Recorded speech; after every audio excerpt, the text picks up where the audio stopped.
Salut, c'est Anthony. Salut, c'est Benoît. Bienvenue sur le podcast Agile comme un panda. Le podcast qui chaque semaine te donne les clés pour comprendre et maîtriser les subtilités de l'agilité. Alors, ne reste pas agile comme un panda et traverse cette jungle d'incompréhension avec nous. Agile comme un panda. Bonjour messieurs. Bonjour. Bonjour Anthony. Alors je suis super content d'être avec vous ici chez AG2R La Mondiale. Alors je vous avoue que c'est très loin de chez moi, on est à l'autre bout du monde, c'est-à-dire à Quai de Bercy. Donc merci de m'accueillir dans vos locaux magnifiques. On est là aujourd'hui pour parler de vous et d'agilité. Ça tombe bien. On est là aussi pour en parler. Sébastien, est-ce que tu veux commencer par te présenter ? Alors bonjour à tous les auditeurs. Donc moi Sébastien Kersuzan. Donc j'interviens sur ce train, on va en parler je pense beaucoup dans ce podcast, en tant que responsable du SI épargne patrimoniale. Je travaille dans le monde de l'informatique depuis près de 25 ans, avec une forte culture de direction de programme, direction de projet. Et depuis un peu plus de 3 ans, je suis dans la préparation et maintenant le delivery de ce train avec mon ami Christophe. Ok, et toi, le deuxième cheminot, du coup ? Le deuxième cheminot, Christophe, j'interviens au sein du train qu'on nomme Edgy, parce qu'on lui a donné un nom, dans un rôle de Lean Portfolio Manager, okay. Donc en représentation des métiers, et plus particulièrement du métier d'épargne patrimoniale au sein du groupe AG2R La Mondiale, qui est l'un des 4 grands métiers du groupe. Ok. Alors, Lean Portfolio Manager, explique-le en 2 mots, parce que j'ai aussi des gens qui ne sont pas du tout du monde agile qui écoutent. Oui. Lean Portfolio Manager, c'est la personne qui se préoccupe d'identifier les sujets qui ont le plus de valeur au moment où on priorise ces sujets pour pouvoir faire en sorte qu'ils nourrissent un besoin qui est exprimé à la construction d'un système d'information et donc qu'on y réponde au travers d'une solution. Donc c'est un vrai concept d'agilité à l'échelle. Ok, je pense que Morgan A sera très content parce qu'il m'a fait ce retour en disant parfois expliquer un peu plus. Je te remercie. Alors, du coup, ce que j'ai compris, c'est que vous travaillez tous les deux en binôme, de manière assez prononcée, sur justement ces trains. Mais avant ça, est-ce que vous pouvez me raconter comment était arrivée l'agilité, de manière assez courte, chez AG2R La Mondiale, puis surtout l'agilité à l'échelle, qui aujourd'hui nous intéresse ? Je vais démarrer un petit peu. L'agilité, elle est arrivée un peu comme beaucoup d'entreprises, par la partie digitale, avec de l'agilité, ce qu'on appelle l'agile Scrum, pour pouvoir produire des applications dites web, un peu dans les différents métiers. Donc une activité à la fois nouvelle en termes de métier du digital, avec une méthode qui était l'agilité. Une autre expérience a été faite dans le groupe, dans un autre domaine, métier, qui est plutôt la partie retraite, qui a souhaité se basculer en agilité à l'échelle, mais plus pour des raisons d'améliorer le delivery. Okay. Donc ces 2 expériences étaient 2 premières expériences, je dirais, dans le groupe AG2R La Mondiale, donc des expériences plutôt côté DSI. Une troisième expérience, que tu peux peut-être en parler Christophe, qui était plutôt côté orga, qui était la création d'un SAFe.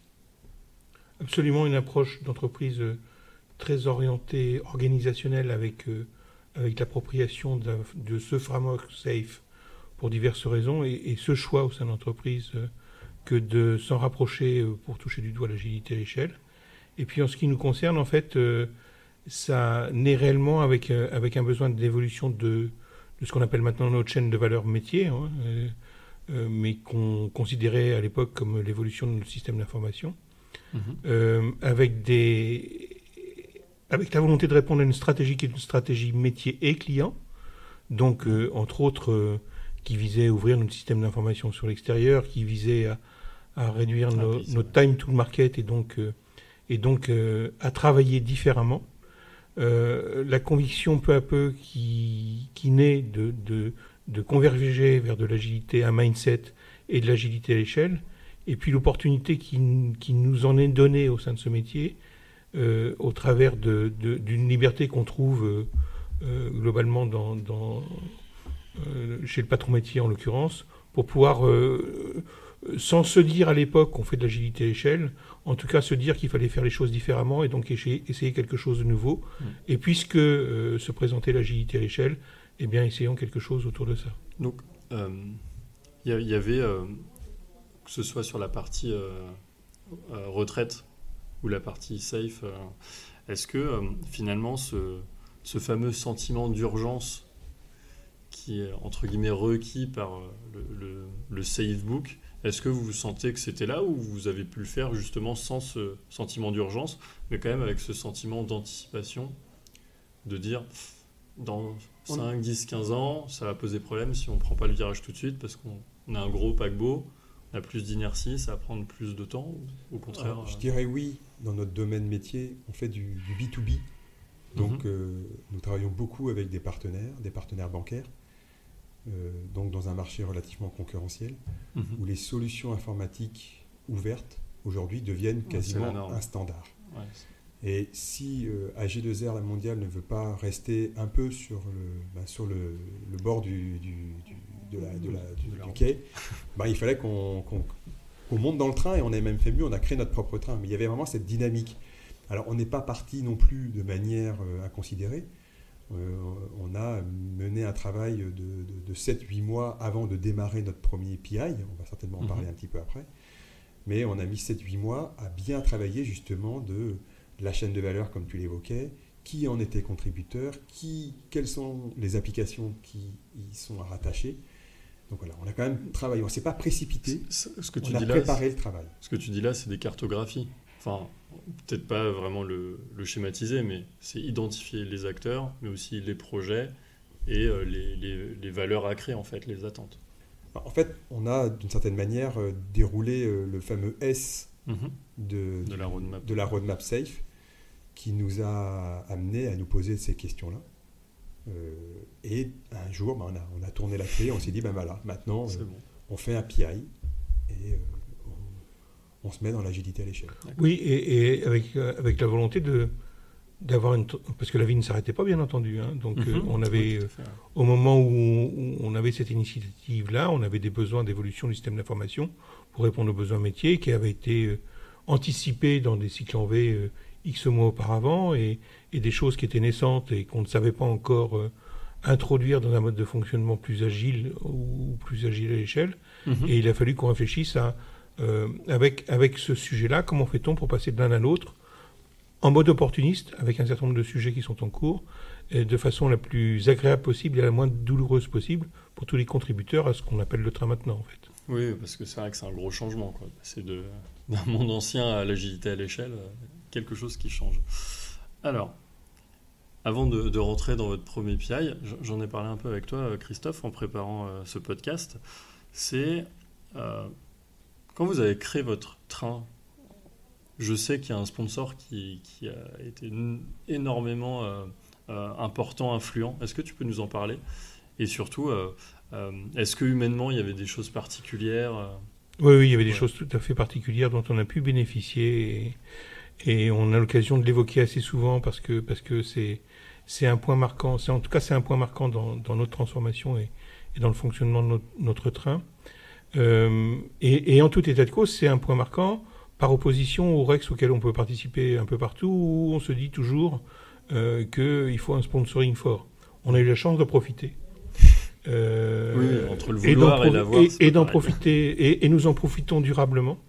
Effectivement, au moment où on a commencé à travailler sur ces principes de refonte du système d'information en adéquation avec un schéma directeur, en fait, on touchait du doigt d'un point de vue métier la nécessité de travailler différemment pour se mettre en situation d'avoir un time to market différent, pour être capable de faire des choses plus légères, plus en adéquation avec le besoin du client, en remettant le client au centre de nos préoccupations. Voilà. Alors ça, c'est toute la théorie. En revanche, dans la pratique, c'est un peu plus compliqué. Donc ça a été le moyen d'un point de vue métier d'apporter la nécessité de ces sujets d'agilité à l'échelle. En revanche, ça ne nous donnait pas libre accès à une transformation complète. D'un point de vue métier, le directeur de l'épargne patrimoniale au sein du groupe AG2R La Mondiale ne savait pas forcément, je pense, il faudrait l'interroger, que la solution était de faire du safe ou de l'agilité à l'échelle. En revanche, je pense qu'il avait compris, il a compris à ce moment-là qu'il faut faire les choses différemment. Et donc, il nous laisse avancer sur ce sujet-là. Et très rapidement, il nous accompagne, il nous donne la possibilité de faire des choses nouvelles.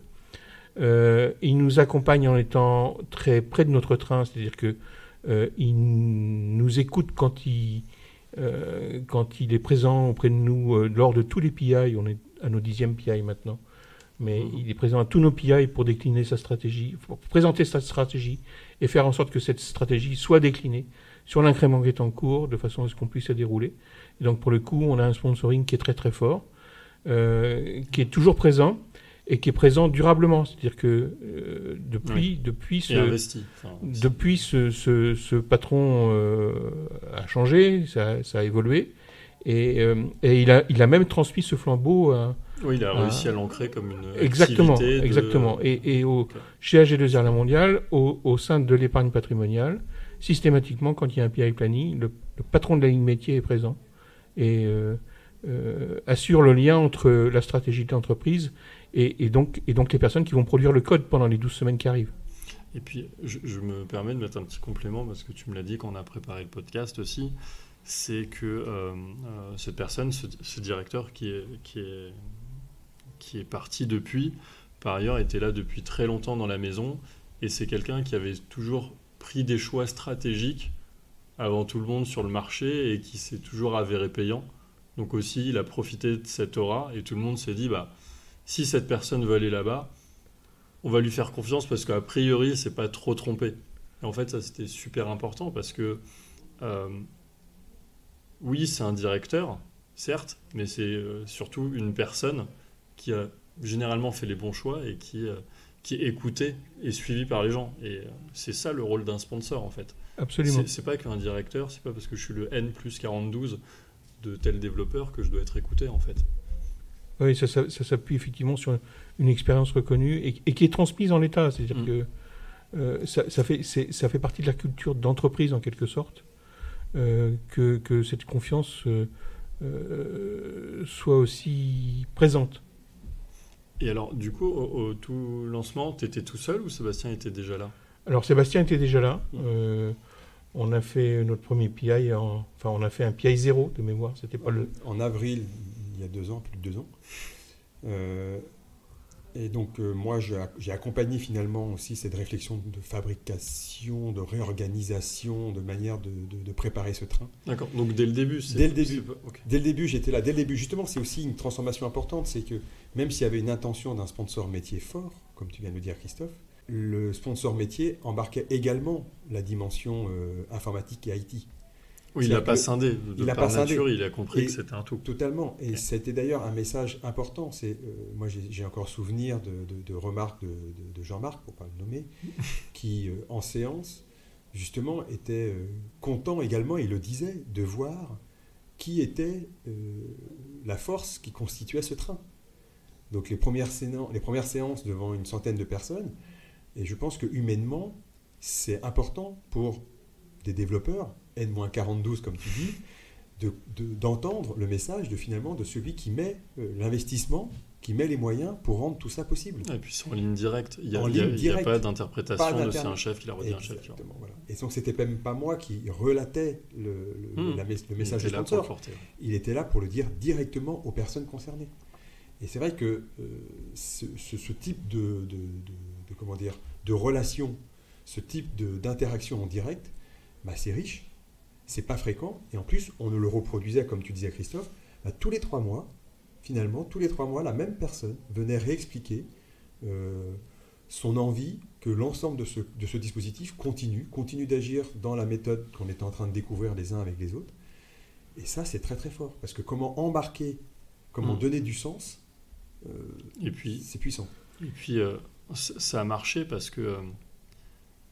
Bon, déjà, vous êtes à votre 10e planning, mais ce qui est important sur le rôle de ce sponsor, c'est que, certes, il venait pitcher, mais a priori, il il venait le faire de manière sincère. C'est-à-dire, c'était pas une posture, je viens pour montrer que je suis le chef. Il était là pour transmettre et j'imagine répondre aux questions. Et en fait, c'est ça qui compte. C'est toujours ça qui est un peu difficile dans le safe. C'est toujours pour ça que je dis qu'il faut un peu des coronesses quand on est chef, directeur, pour se lancer dans le safe. Parce qu'il faut pouvoir assumer de présenter une stratégie qui parfois peut avoir des trous, des problèmes, on n'a pas tout bien pensé, et s'attendre à avoir des dizaines, voire des centaines de questions des équipes qui nous laissent penser que notre copie, elle n'était pas parfaite. Enfin, il faut une certaine humilité, quoi. Absolument. Et du coup, c'est même devenu un mindset, c'est-à-dire que depuis, son successeur vient pitcher la stratégie qu'on met en place, et dans cette même démarche, on s'appuie sur ce discours pour pouvoir décliner cette stratégie sur l'incrément qu'on ouvre. Donc c'est indépendamment de la confiance qui est donnée à un moment donné, du sponsoring qui est porté, c'est un sponsoring durable. Et c'est d'une valeur, sans aucune capacité à nous empêcher d'avancer, en fait. Ça veut dire que maintenant, sur la fiche de poste de ce directeur, doit venir pitcher sur le train? De certaine manière, oui. Je crois qu'en fait, la question se pose pas. Ouais. Non, j'ai fait un petit coup de malhonnêteté, c'est pour enchaîner sur un sujet RH et aussi savoir comment ça s'est passé avec les RH et comment ça se passe aujourd'hui. Depuis la création du train, enfin de l'approche safe du train, et puis aujourd'hui, comment on vous accompagne? Alors, la RH, dès le départ, a compris qu'il y avait un rôle clé dans le monde de l'agilité, c'était le Scrum Master. Donc le Scrum Master a très vite été un des postes sur lequel la RH a été attentif, a essayé de donner un contour. Parce qu'en agilité Scrum, le Scrum Master existe déjà. Avec notre agilité à l'échelle, on est allé dans une dimension un peu plus grande, où on a créé le rôle de PO, Product Owner, des PPO, Proxy Product Owner, des PM, Product Management. On est allé créer des Epic Owners, des Business Owners. Beaucoup de changements. Et là, pour la RH, c'était pas encore, il n'y avait pas vraiment de fiche de rôle. Ouais. Donc la RH nous ça correspond à rien aussi dans son univers, en fait. Donc la RH nous a accompagnés sur le fait, finalement, oui, allez-y, on a fait le choix de faire du safe. Donc, la déclinaison du safe passe par la déclinaison d'acteurs dans ces rôles safe. Et on a avancé finalement en terrain un petit peu, en terrain nouveau, à la fois nous et à la fois eux. Mais on sait aussi que la RH avait cette volonté, parce que c'est une volonté forte au niveau du groupe AG2R La Mondiale, de faire en sorte que la pratique d'agilité et d'agilité à l'échelle devienne aussi une carte de visite du groupe. C'est-à-dire que AG2R La Mondiale soit reconnu comme un des acteurs qui pratique l'agilité à l'échelle au sein de ces projets informatiques pour accompagner les métiers. Et donc il y avait aussi, de part et d'autre, une envie de marcher ensemble, même si on était tous les deux en train d'avancer en terrain en pleine découverte. Ouais, ce qui est le cas de tout le monde. De toute façon, il n'y a pas assez de recul encore pour... on ne peut pas encore lire les livres d'il y a 10 ans qui parlent d'agilité à l'échelle. Oui, tout à fait. En fait, on a travaillé en toute transparence, c'est-à-dire qu'on était peut-être un peu en avance de phase parce qu'on était un peu en mode d'expérimentation sur ce sujet. Dedans, forcément, que la RH. Et puis, il y a aussi de nombreuses lignes métiers qui ont des préoccupations différentes au moment où on fait ce type d'expérience. Oui, j'imagine. Donc en fait, on a travaillé en toute transparence et on a tenu d'une part à pas faire des choses sans que ces métiers structurants, en tout cas, puissent ne pas être informés de ce qu'on faisait. Voilà. Oui, donc, et on s'est ouvert mutuellement à une convergence sur l'agilité à l'échelle qui nous permettait, nous, de progresser, tout en restant cohérents par rapport à la fois sur les aspects organisation avec la direction de l'orga, par exemple, et à la fois sur les aspects ressources humaines avec la DRH, qui par ailleurs, maintenant, a les moyens de nous accompagner de façon extrêmement plus significative qu'on le faisait précédemment d'une part, mais qui déjà, au moment où on a lancé ce train, nous a beaucoup accompagnés sur les aspects formation notamment. Voilà. Tous les collaborateurs qui allaient se retrouver dans un rôle clé ont tous été formés, tous ont pu passer des certifications SAFE Dans leur rôle respectif, dans leur rôle cible. Ok. Et déjà ça, finalement, c'est un accompagnement et un message fort de la RH de nous avoir ouvert autant de lignes de formation parce qu'on finalement on bousculait quand même pas mal de choses dans un temps relativement court au final.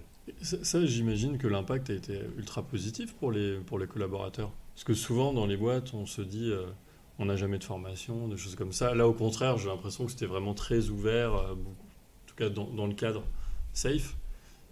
Ça a été vécu comment par les collaborateurs ? Ça a été vécu, je pense, comme c'était pas uniquement une opportunité, c'était un vrai choix et un vrai choix stratégique. Comme tu le dis, lorsqu'il y a un investissement de formation, c'est qu'il y a une vraie volonté d'accompagner individuellement chaque collaborateur dans dans la transformation qu'on attend de lui, dans la manière de travailler, dans des compétences qu'on va lui apporter, parce qu'on va lui demander de travailler autrement. Donc pour le collaborateur, on ne pouvait pas dire que l'entreprise ne se donnait pas les moyens ou ne lui donnait pas les moyens de réussir. Alors, finalement, on pourrait dire une sorte de nouvelle mission dans laquelle on allait le mettre dans son quotidien de tous les jours. Donc un message quand même plutôt fort et bien perçu. Pour autant, avec le recul, moi je trouve que ça a aussi un côté vague qui passe au-dessus de la digue. C'est-à-dire que finalement, 2 ans après, quand on se rend compte de ce qu'on avait mis en place, qui sont des séances de sensibilisation pour les comités de direction, des séances de sensibilisation pour différents niveaux managériaux, des séances de sensibilisation à l'agilité pour les collaborateurs, à l'agilité à l'échelle pour ces mêmes collaborateurs, plus des séances de formation sur SAFE, avec des premières couches, et des séances de formation sur un futur rôle dans SAFE. Pour le coup, on se dit que c'est une sacrée révolution, ou que ça annonce une sacrée révolution. En fait, ça annonce une sacrée transformation. Et toi, tu penses que c'était indispensable alors, ou est-ce que c'était trop, en fait ? Alors, après, je pense qu'il faut effectivement, avec un peu de recul, gérer le côté trop du côté juste besoin. Parce que la difficulté, c'est que plus on avance, en fait, plus on parle de choses qui sont des choses auxquelles on n'est pas confronté. Et pour le coup, s'il y a bien une matière qui mérite à ce qu'elle soit pratiquée, c'est bien cette problématique d'agilité à l'échelle pour comprendre comment ça fonctionne. Ce qui est sûr, c'est que les formations, comme tu le dis, ont permis de donner une acculturation. On n'a pas encore touché par ce biais les postures et les changements de posture individuels que l'on demande finalement à chacun des collaborateurs. Et 2 ans après, on le voit, ce qui est peut-être le plus difficile à faire évoluer, ce sont les habitudes, les postures, passer d'un mode de fonctionnement à un mode agile. Et là, c'est l'expérience, c'est le vécu qui permet aujourd'hui de nous poser la question, mais qu'est-ce qu'il faut que l'on apporte encore de plus pour accompagner, dans le regard de la transformation que tu évoquais, Christophe, ce que cette transformation amène de nouveau encore aujourd'hui vis-à-vis de chacun de nos individus, chacun des collaborateurs du train. Et c'est une question permanente qu'on se pose, qu'on se repose, et qui nous amène aujourd'hui à poursuivre des propositions de formation pour certaines personnes dans des rôles clés. Je pense notamment notre RTE, qui est notre conducteur de train, qu'on a souhaité qu'il puisse faire une formation il n'y a pas encore très longtemps. J'ai un architecte à qui j'ai proposé aussi une formation SAFE architecture. C'est important, parce que la transformation, elle ne s'est pas arrêtée le jour où on a fait la bascule. Oui, on est en transformation permanente. Continue, okay. Et ça a bien été intégré par la RH, par le COMEX, etc. Donc, c'est que, a priori, ils ont bien compris le fonctionnement du framework. En tout cas, ce pan-là. Ce pan-là. Ouais, parce que c'est un peu plus complexe que ça. Yes. Alors maintenant, si ça vous va, je vous propose de passer dans le train. En fait, qu'est-ce qui fait que le train Edgy, si je me souviens bien du nom, si vous me définissiez le train Edgy, vu que c'est le vôtre, vous l'avez nommé, il est dans vos équipes, qu'est-ce qui est particulier selon vous ? Est-ce que c'est votre manière d'animer des cérémonies ? Comment vous faites interagir les gens ? Je sais que tout ce qui est binôme, enfin, travail collaboratif est forcément important, mais là, vous avez l'air d'en avoir fait une clé de voûte. Ouais, on a une croyance forte qui s'appuie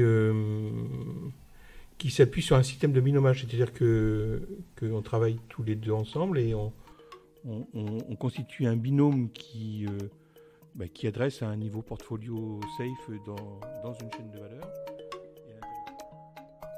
Alors, pour connaître les particularités de ce train AGI chez AG2R La Mondiale, il faudra être un peu patient et attendre la suite et la fin de cet épisode la semaine prochaine. Merci, bonne semaine à tous les pandas.